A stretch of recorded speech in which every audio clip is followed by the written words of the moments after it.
Astrobots! Astrobots is an incredible game with so much nostalgia and love.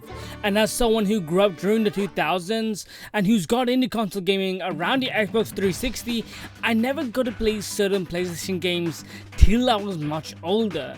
I never got a PS3 till Sony was moving into the PS4 generation.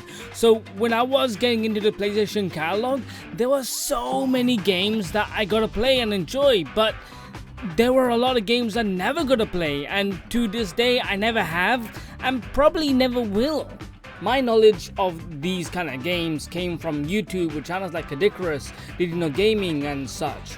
I do have my fair share of PlayStation memories with my cousins owning a PS1. I even had a PS2 and so did all my friends, but I can only recall so many memories with it, but nothing really sticks out. And I always wanted a Vita and PSP, but could never convince my parents to buy me one. But I had friends who would let me play on this, so I always enjoyed PlayStation content. But with the PS3, I played so many wonderful games on it, it has a special place in my heart. And to be honest, I was never gonna pick up Astrobots. I saw the game during that one PlayStation showcase, I enjoyed the little previews, but when I got a PS5, everybody was talking about this Astro's Playroom, but I had no reason to play it and I just couldn't care less. But when Astrobots came out and I heard the incredible positive word of mouth, I wanted to get it, and I'm not even sure why. And I'm glad I did, because when I beat the game, I had no expectations and I loved it. It's so joyful. I was smiling from ear to ear, grinning throughout, and in 3 or 4 short playthroughs, I managed to beat the whole game. And I managed to do almost everything you possibly can. And can I just say, this game is a crazy vibe. The devs over at Kemosobe nailed it, and this might end up being one of the greatest platformers with some caveats. Astrobots is relatively simple in controls and it doesn't get complex at all. You run, punch and jump, and occasionally you'll get different gadgets that allow for unique levels, but that's practically it. The game doesn't evolve. But it's what the devs do that make for an amazing game. The first thing that struck out to me is how creative the levels are. Just from the opening level with the first power you obtain, the devs show how much fun they have with creating levels around a certain power, and in truth, the first level is probably the weakest. They only get better through on out.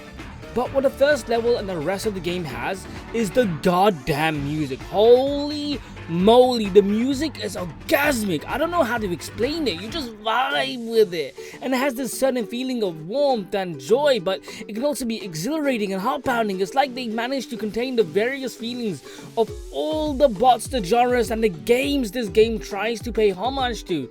And as for the levels, they're relatively short with a lot packed in. Each level can be completed within 5 to 10 minutes. If you're not going for any of the collectibles like the puzzle pieces or the VIP bots or even the secret levels, then they're relatively short. But if you do, it can last up to about 15 minutes, usually.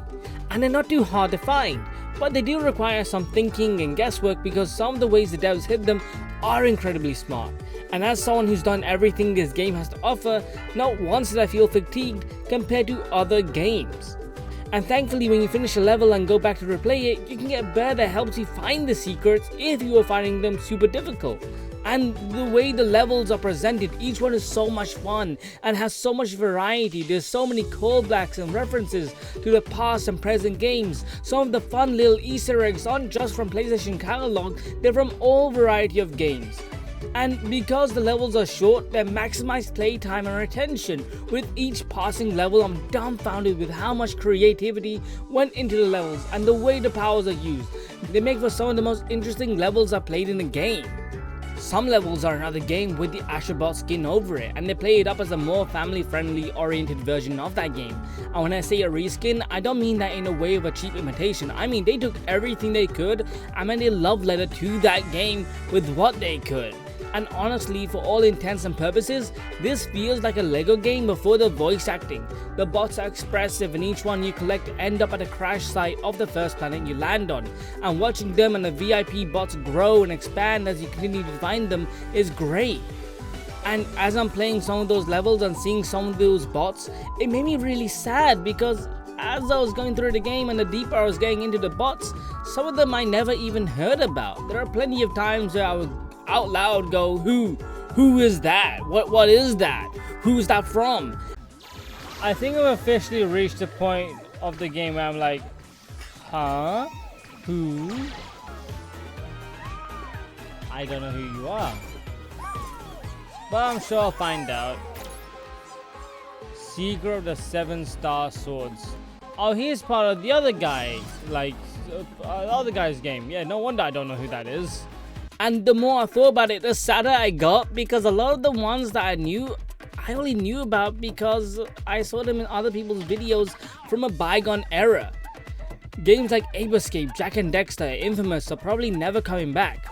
Sure, there are ways to play them thanks to emulation and PlayStation Classics, but they probably never will get another chance.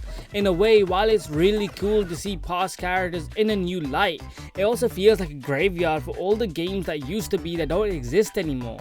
For the games that Sony used to pour out, and it's not like they can't exist anymore, but hey, gotta pour that 400 mil into a live service, baby!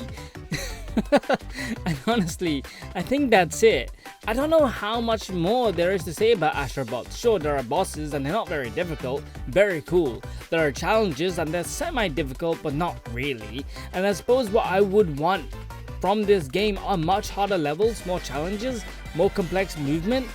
It's very limited with the amount of movement tech that you can do compared to other platformers. And I know there's a speedrun update coming out, but I can't imagine it being that much fun with how limited the movement tech is. Oh, if there is one thing I would want in a DLC of sorts, are more levels with previous powers. Something like the water power or the stringing power are reduced to only one level, and it kinda sucks that some of the most interesting powers are only used once. And in a sequel, I would like the game to go for a more Mega Man style, with each power being utilized in a given level, or give multiple powers at the very least. But hey, anything is fine because I trust Team Asobi. And honestly, that's it. The game is getting a 9 out of 10. It is fantastic and I cannot recommend it more than enough.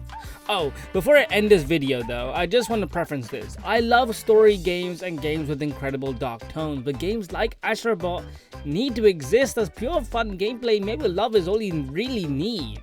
So I would really hope games like Ape Escape do come back, Sly Cooper does come back, Jak and Daxter does come back. Just really cool AA projects would be really nice again. Anyway, thanks for watching and see ya. Games like Ape Escape, Jak and Daxter, Infamous are probably never coming back. Sure, there are ways to play the